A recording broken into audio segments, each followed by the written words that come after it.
Welcome to my channel. How to fix Canon G2020 printer offline problem. Step 1. Check printer power and cable. Make sure your printer is turned on and all cables are properly connected, USB or power cable. Step 2. Set as default printer. Press Windows plus R. Type Control Printers. Press Enter. Right-click on Canon G2020. Select Set as Default Printer. Step 3. Cancel all pending print jobs. Right-click on Canon G2020. Click See What's Printing. Go to Printer menu. Click Cancel All Documents.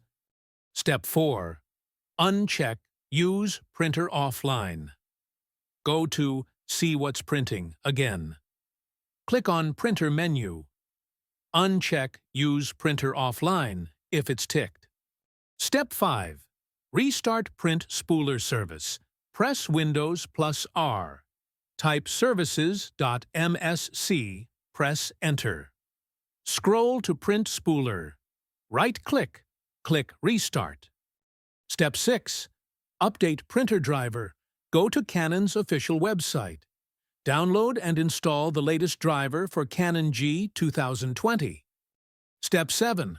Reconnect USB cable or port. Remove the USB cable. Plug it into a different USB port on your PC. Wait for Windows to recognize the printer. Follow these steps, and your Canon G2020 will be back online. Thanks for watching.